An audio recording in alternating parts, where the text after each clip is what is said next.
Graça e paz a todos. Estou feliz em estar aqui com vocês. Agradeço muito a Deus por essa oportunidade, né? E pela manhã a gente já esteve junto na escola dominical, foi uma bênção. E estou muito grato a Deus pela oportunidade que a família está tendo de estar juntos, né? A gente se alegra vendo os meus filhos com os sobrinhos, e isso é uma bênção de Deus, né? A palavra que eu quero convidar vocês a abrirem está em Neemias, capítulo 8. Neemias, capítulo 8. Você pode deixar sua Bíblia aberta aí. Nós vamos meditar nesse texto nesta noite. O pastor, ele me deu a oportunidade para eu me apresentar um pouco também, né? Então, para quem não me conhece, eu sou o Gerson, e casado com a Edenil, meu filho Gustavo e minha filha Melissa, né? Estamos lá em Campinas estudando no seminário, e graças a Deus é o terceiro semestre, já no segundo ano. E então é isso, né? Eu já morei um tempo aqui em Amambai. A nossa saída se deu 5 anos antes de eu ir para o seminário. E como evangelista por 17 anos, e aí Deus foi bondoso comigo de outras oportunidades que eu tive de fazer o vestibular. Reverendo vai lembrar bem. E Deus tem sempre, então, o momento certo para nós. E eu já não queria mais fazer, eu pensava em seguir como evangelista e diante de encorajamentos, então acabei fazendo e passei, né? Então eu estou lá para estudar e para melhorar. Então eu louvo a Deus por isso e também sei que os irmãos oram por nós, né? Então a gente agradece por tudo isso, tá bom? Quem aqui viu os acontecimentos que teve recentemente na Venezuela? Como que você encarou isso? Situação muito triste, né? Pessoas feridas, mortas, pessoas que ficam marcadas por situações assim inesperadas, né? E de repente, como em outros lugares, as coisas são reconstruídas, né? E é isso que nós precisamos retomar nossa vida, nossa caminhada e reconstruirmos quando mudamos de um lugar para outro, como estava contando. São coisas às vezes planejadas, que nem sempre, por mais que algo é planejado, que é certeza que também vai dar certo. Então nós precisamos ser guiados por Deus. Nós precisamos ser orientados por Deus. Então, pensando nessa questão aí desse acontecimento e entendendo que o sofrimento que eles têm ali, situações que marcam as suas vidas, e por mais que então a cidade fica reconstruída, é de se pensar, leva isso em conta. Há coisas no interior que talvez precisam ainda mudar.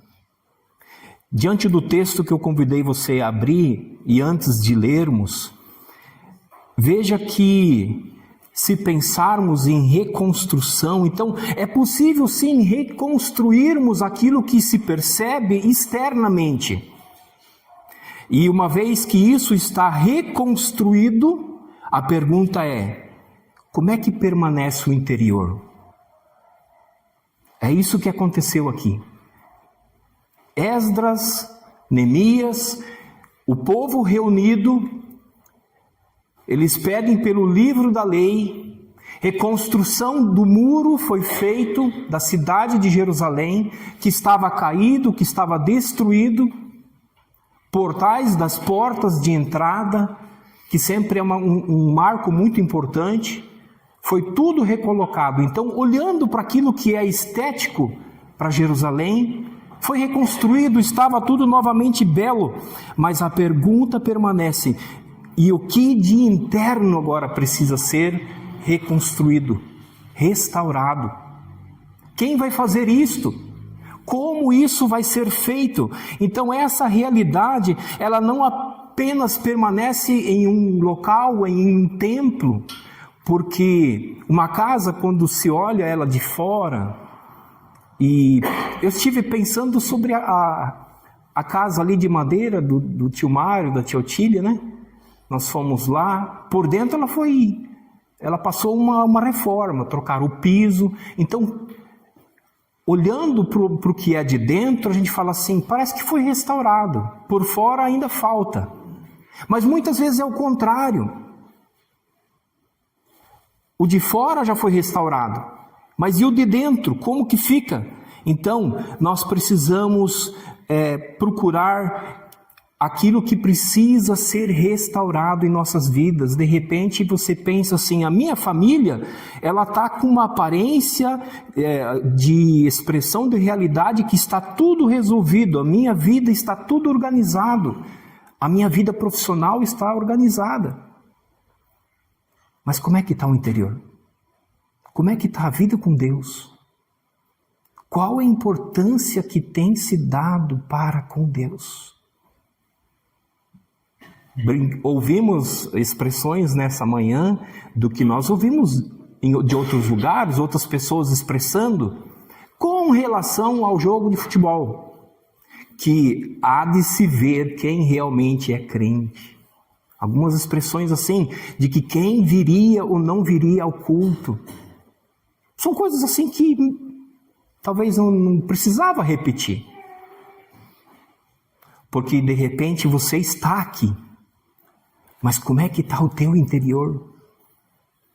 Como é que está a tua vida? Olhando então para o povo que se reuniu para ouvir a palavra de Deus, e de modo espontâneo. Não pede projetos novos, nem uma ideia no sentido de novas estratégias, porque para uma obra tão grande, precisa-se ter tudo isso em conta.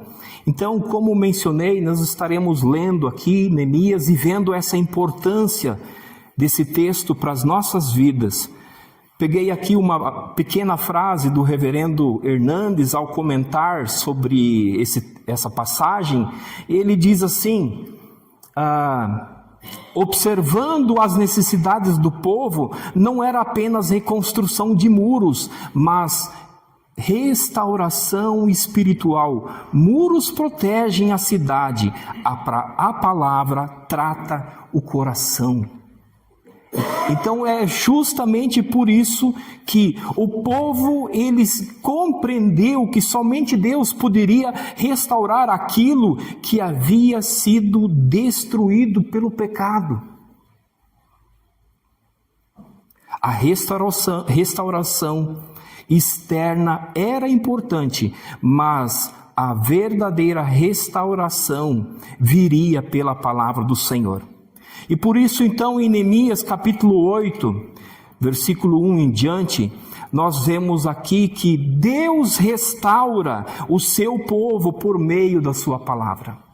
É Deus que restaura a minha vida, a tua vida. Aquele povo lá, Deus restaurou as suas vidas por meio da sua palavra. Diz assim a palavra do Senhor: e chegando o 7º mês, e estando os filhos de Israel nas suas cidades, todo o povo se ajuntou como um só homem na praça diante da porta das águas, e disseram a Esdras, o escriba, que trouxesse o livro da lei de Moisés, que o Senhor tinha prescrito a Israel. Esdras, o sacerdote, trouxe a lei perante a congregação, tanto de homens como de mulheres, e todos os que eram capazes de entender e o que ouviam. Era o 1º dia do 7º mês. e leu no livro diante da praça que está fronteira à porta das águas, desde a alva até o meio-dia, perante homens e mulheres, e os que podiam entender. E todo o povo tinha os ouvidos atentos ao livro da lei. Esdras, o escriba, estava num púlpito de madeira que fizeram para aquele fim. Estava em pé junto a ele, à sua direita, Matitias, Sema, Anaías, Urias, Euquias e Maasias, e à sua esquerda, Pedaías, Misael, Malaquias, Uzã, Asbadana, Zacarias e Mesulão. Esdras abriu o livro à vista de todo o povo, porque estava acima dele. Abrindo-o ele, todo o povo se pôs em pé. Esdras bendize ao Senhor, o grande Deus de todo, e todo o povo respondeu: Amém, Amém. E levantando as mãos, inclinaram-se e adoraram o Senhor com o rosto em terra.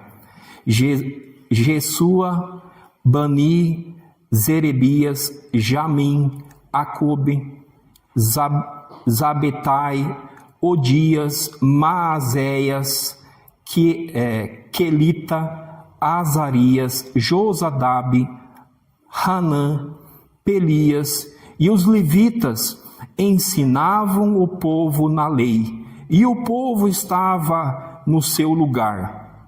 Leram no livro, na lei de Deus, claramente dando explicações de maneira que entendessem o que se lia. Neemias, que era o governador, e Esdras, sacerdote e escriba, e os levitas que ensinavam todo o povo, lhe disseram: Este dia é consagrado ao Senhor, vosso Deus, pelo que não pranteeis, nem choreis, porque todo o povo chorava, ouvindo as palavras da lei. Disse-lhes mais: Ide, comei carnes gordas, tomai bebidas doces,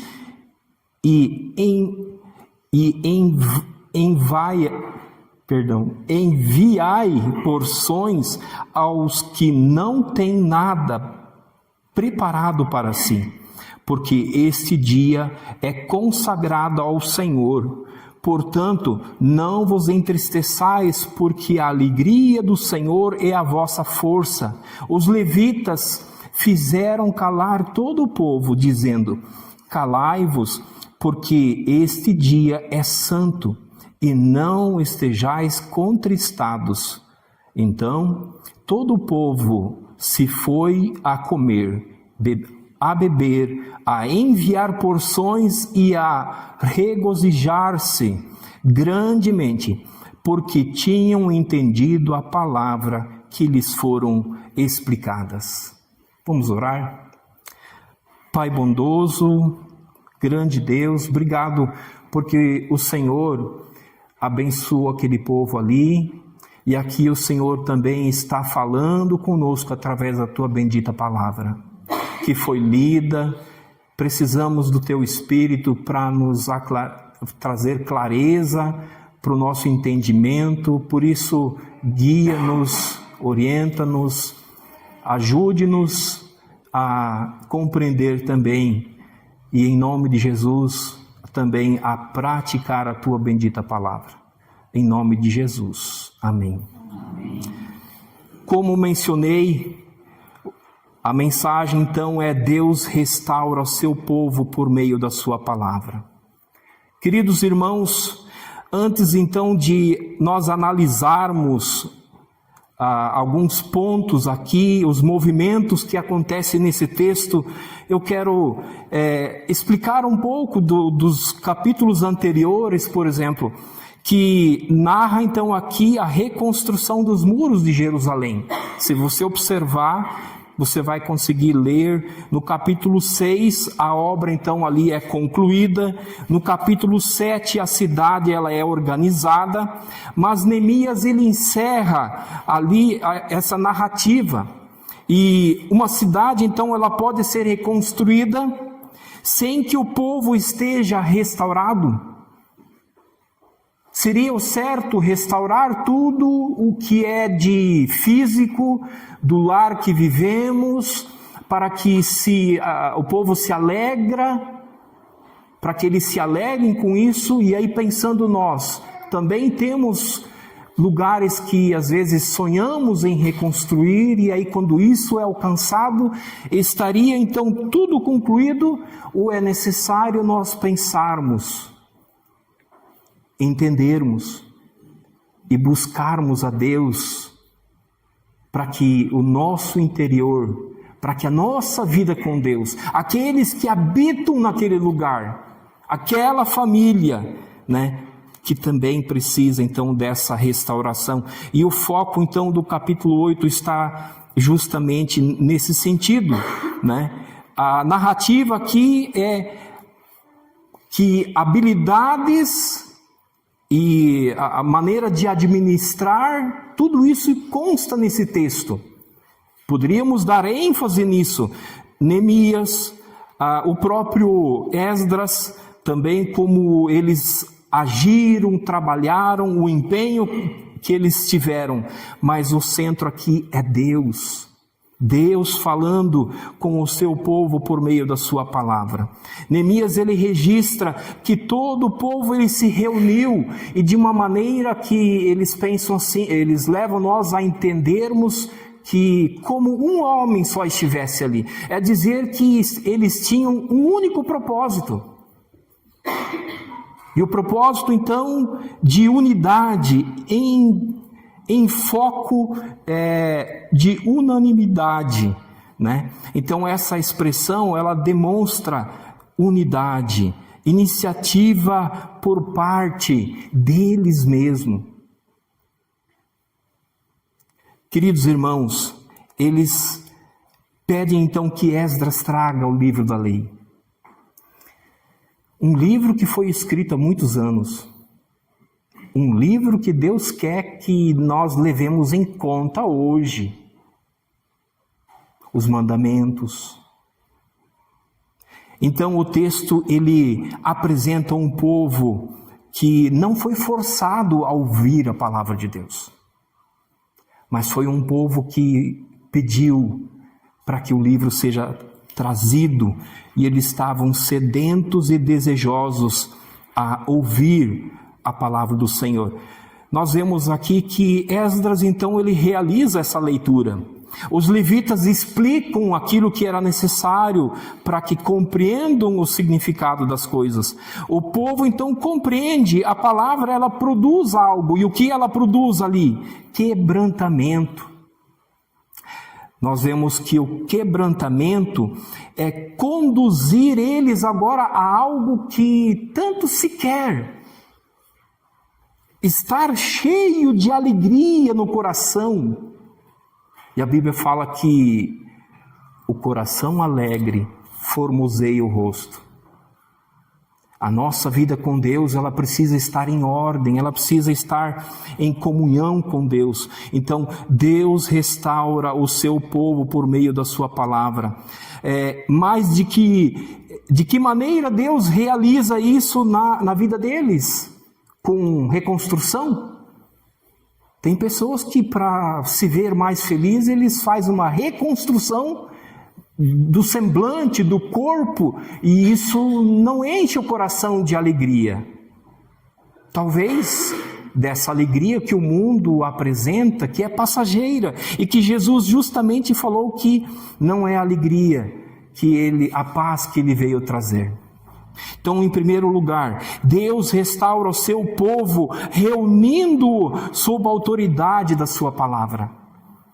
Não foi uma autoridade de um homem, Mas ali o foco era a palavra de Deus. E nós nesta noite também, nós estamos em torno daquilo que Deus está falando conosco. Nós estamos na presença de Deus para adorá-lo, para ouvir e sairmos daqui abençoados, encorajados, felizes, alegres, por sermos do Senhor Jesus, que pagou um alto preço pelas nossas vidas, né? Então, o primeiro motivo da restauração aparece aqui no primeiro versículo que nós lemos. O texto nos diz então aqui que todo o povo ele se ajuntou como um só homem na praça, diante da porta das águas, e disseram a Esdras, o escriba: traga o livro da lei de Moisés, que o Senhor tinha prescrito a Israel, que o Senhor deixou para nós. Então, esse propósito de um só desejo de estar na presença de Deus, o centro então aí é o livro da lei de Moisés, a palavra do Senhor, que o Senhor, o próprio Deus, deixou para falar com seu povo. Essa observação ela é muito importante, porque eles não pedem em primeiro lugar uma reunião especial, que talvez em outros momentos eles talvez... Gente, uma construção como aqui, e vocês estão de parabéns por tudo de belo que se nota, né? E a construção ela precisa de revitalizações. Reuniões foram feitas para isso. Mas lá eles, certamente, eu imagino que eles tiveram outras reuniões para o empenho que foi reconstruir os muros. Eles não pediram por uma nova reunião nesse sentido, né? Mas eles focaram em pedir a palavra, e foi dada uma importância muito grande para isso, que ficaram, como o texto aqui expressa, isso significa que eles ficaram até ao meio-dia, passaram no mínimo 6 horas em torno de ouvir a palavra do Senhor, né? Até o alva do meio-dia. Então, versículo 3 nos afirma também que a leitura acontece, então, nesse período, né? O texto, ele destaca reverência. Quando Esdras, ele abre o livro, todo o povo, ele se põe em pé. Eu mesmo descuidei em dizer para vocês, e às vezes isso é dito pelo pregador, né? Por reverência à palavra de Deus, vamos ficar em pé e ler a palavra de Deus em pé? Não é assim? A gente vai deixando, esquecendo. Então os irmãos me perdoem por isso, mas ainda assim, vocês já ouviram o fato de que alguém vai de repente no lugar de autoridade e lá você é obrigado a tirar o boné, você não pode ir com bermuda, assim, com vestimentas que não são adequadas lá. E a gente então cuida com relação à reverência, ao zelo. Muito mais a gente tem que ter então para com as coisas de Deus, é isso que nós aprendemos aqui. Então no versículo 5, nós vemos que quando Esdras então abre o livro e todo o povo vê, ele se posiciona num lugar para que a lei de Deus fique em evidência. E ele lê, e o povo então também tem comportamentos de reverência. Eles se prostram, em momento oportuno eles em pé ou ajoelhados, não recordo agora, mas assim, o fato é que eles levantam as mãos e adoram o Senhor.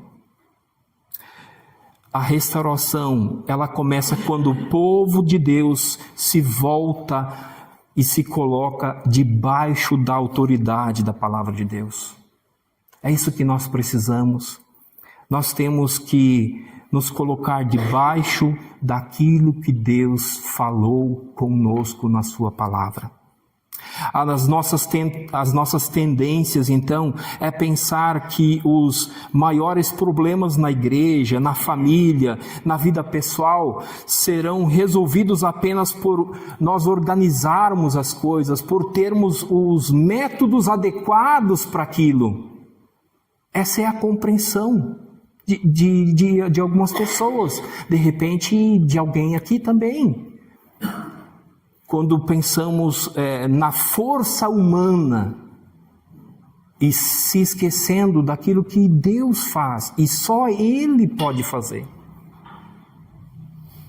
percebemos o quanto somos limitados e falhos. Então, a organização, sim, ela é importante, o planejamento, ele é necessário, a liderança, alguém liderando e outros sendo liderados, se deixar liderar, isso é uma bênção, mas Neemias 8 nos ensina que nenhuma dessas coisas substitui a centralidade da palavra de Deus. Uma igreja, ela pode ter atividades, uma agenda, uma estrutura, um movimento de coisas acontecendo, e ainda assim perder o centro daquilo que é o mais importante, que é se submeter à palavra de Deus.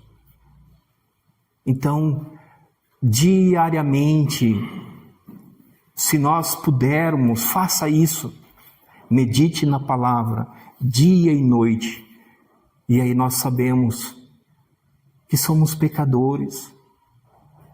Então nós precisamos nos voltar a Deus, nos consertarmos com Deus, e a palavra de Deus diz então a todos aqueles que se voltam para Ele, arrependidos, quebrantados, Ele não os despreza.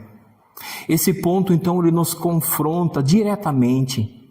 O fato é que nós temos Bíblias e em vários instrumentos aí.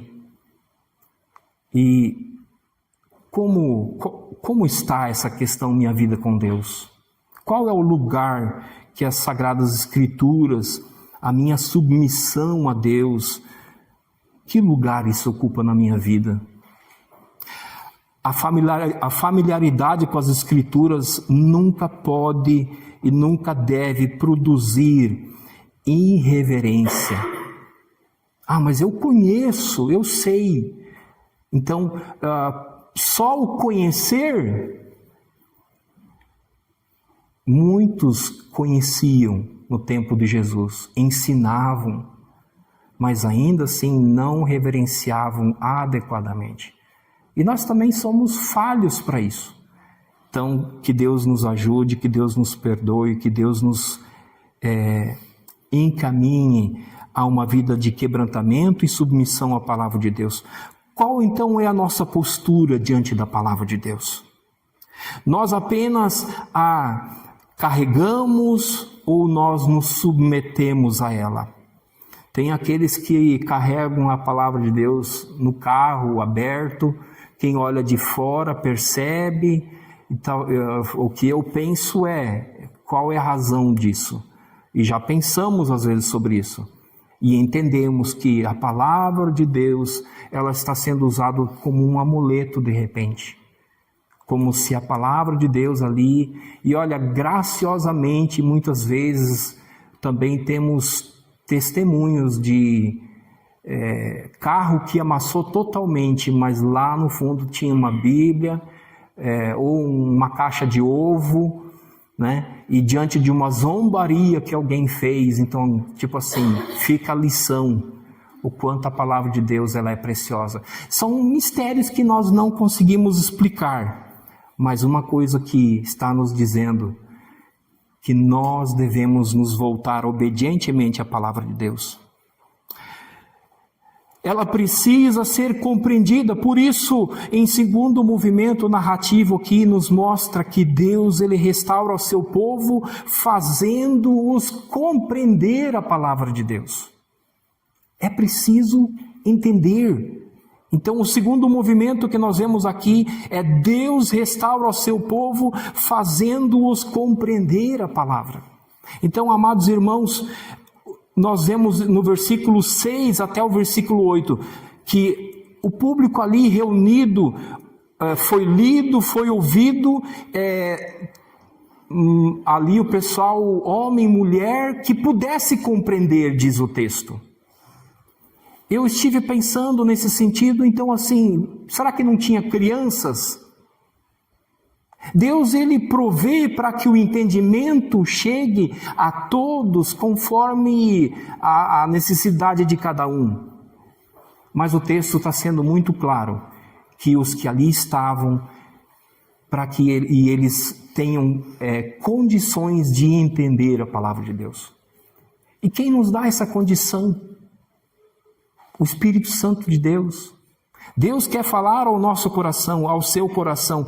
Deus, ele não queria um povo apenas que ouvisse sons ou coisas de religiosidade. Deus, ele queria um povo que compreendesse a vontade de Deus. E por isso, então, os levitas ajudaram a explicar. Como é importante uma escola dominical, o povo de Deus que se reúne e Deus dá condições para que alguém possa ali então estar explicando a sua palavra. E nós temos o entendimento, né? Tudo pela graça de Deus. Então a palavra, ela veio, ela foi lida e compreendida. Nós vemos então que é uma época de muitas pessoas que são confundidas nos nossos tempos. Tentam explicar a palavra de Deus de várias maneiras, acrescentam, e justamente é dito que não seja acrescentado nada, ai daquele que acrescentar algo. Como que é importante então que tenhamos zelo pela palavra de Deus. Nós vemos que sem entendimento a fé ela vai ficar fragilizada, porque quando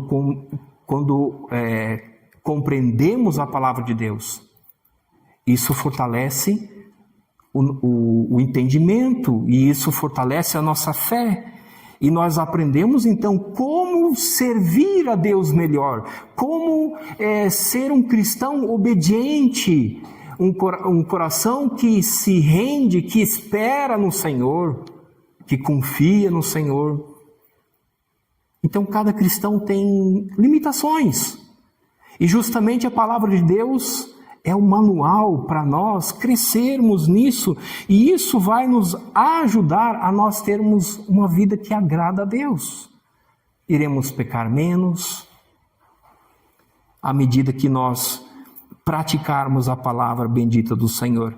Então, o coração ele se torna facilmente guiado por circunstâncias, por emoções, por opiniões, quando o que é ensinado não condiz com as Escrituras.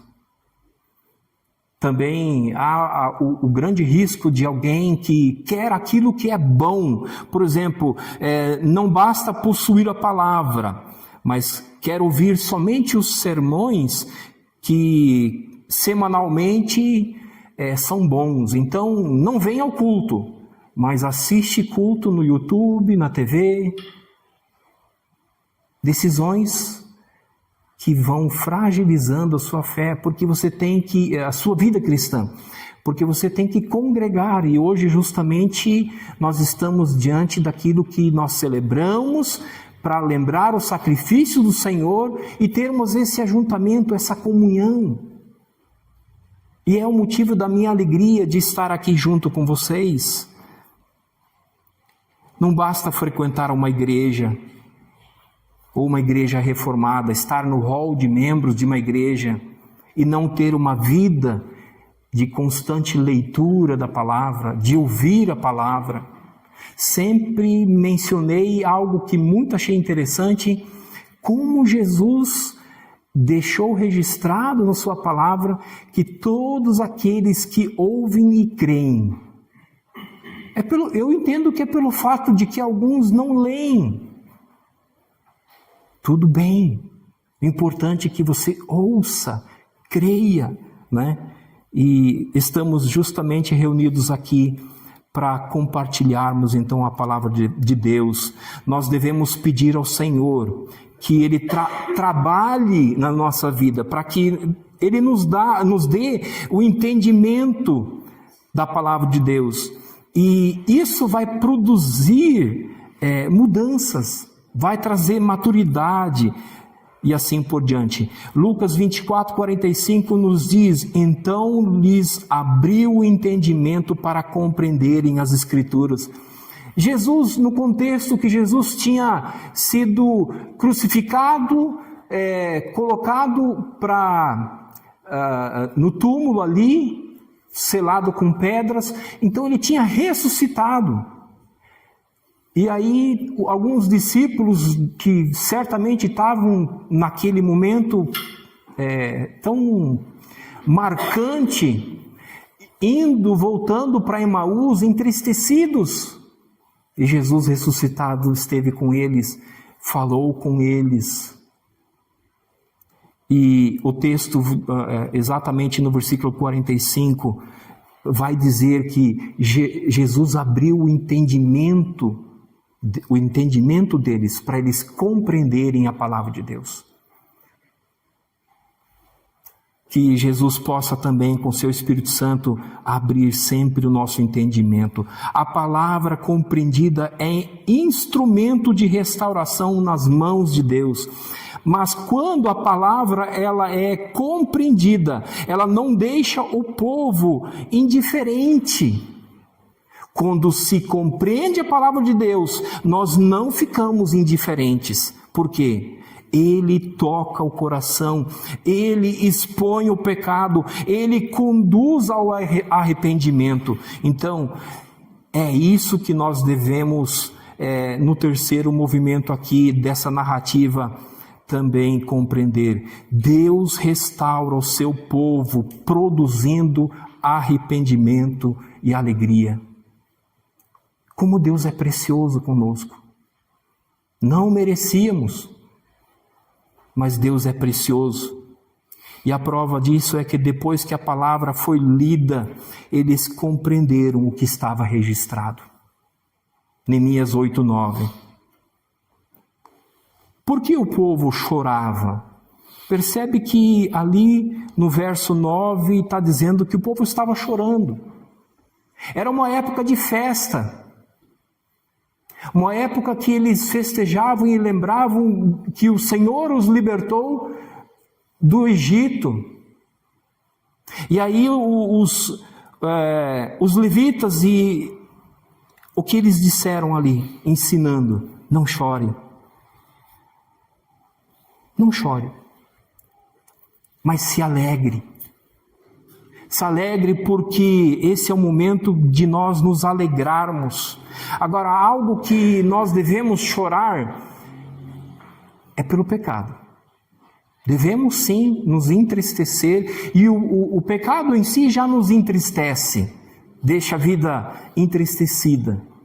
Mas uma vez que o pecado é confessado com sinceridade, vem o perdão. E com esse perdão vem a alegria, o gozo. Então, o choro, ele não é algo que deve ser feito teatralmente, para impressionar ou para demonstrar assim: não, eu estou jejuando, como estou tentando me consagrar. Tudo isso Deus não quer. Lava o seu rosto. Não demonstre tristeza nesse sentido, porque é uma coisa pessoal com Deus também.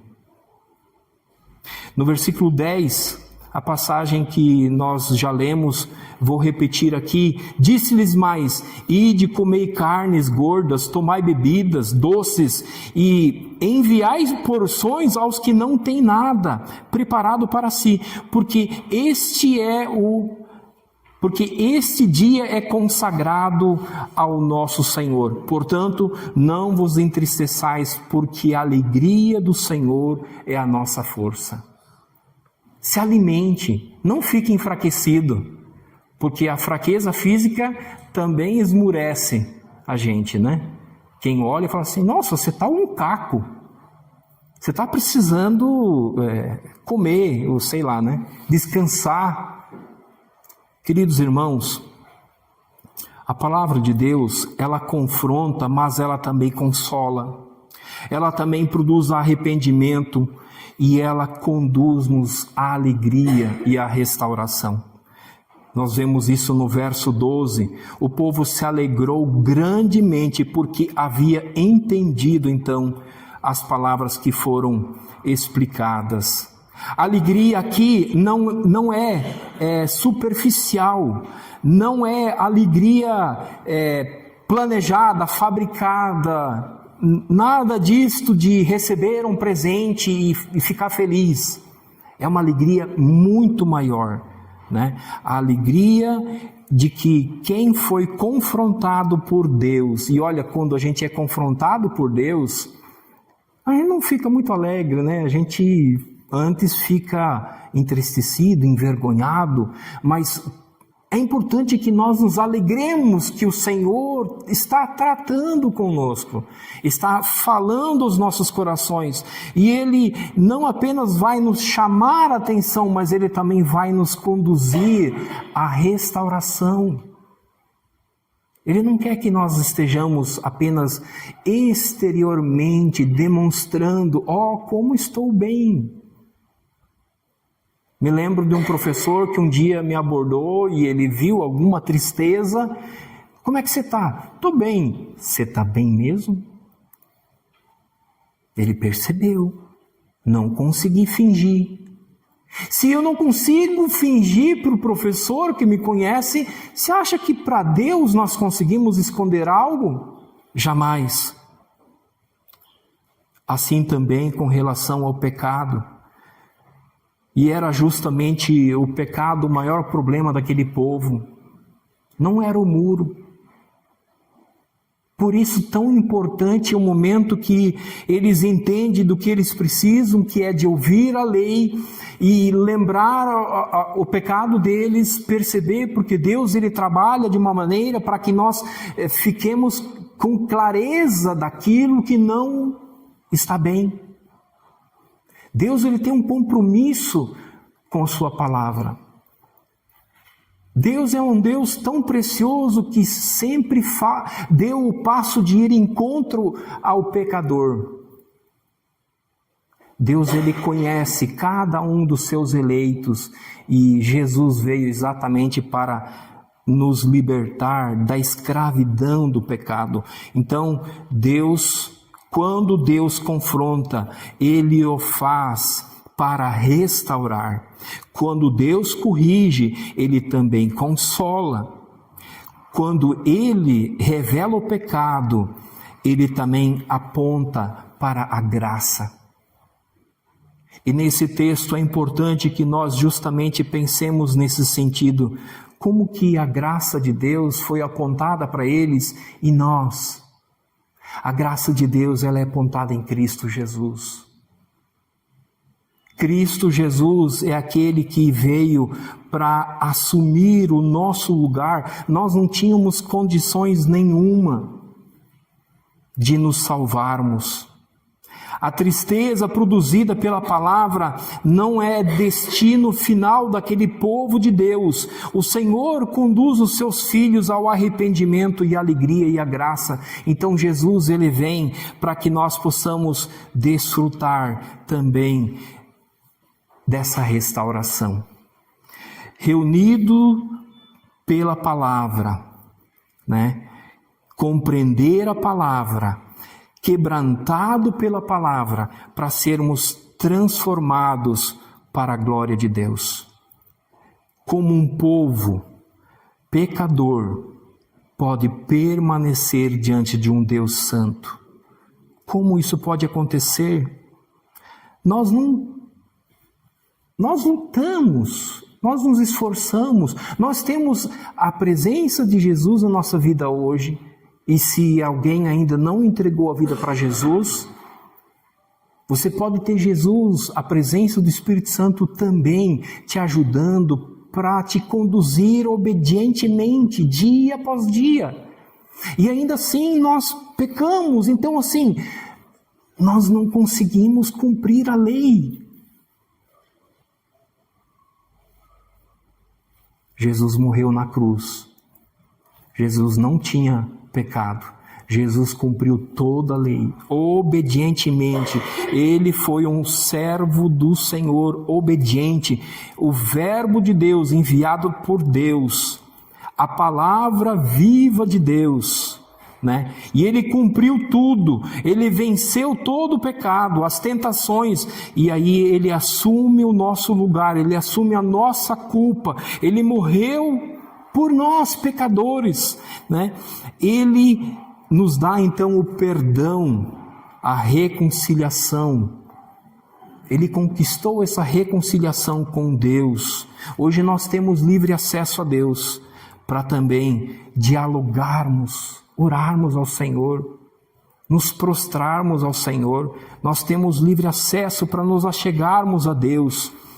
Mateus 5,17 diz: não pensei que eu vim revogar a lei. Jesus falando, as leis dos profetas, eu não vim para revogar, eu vim para cumprir.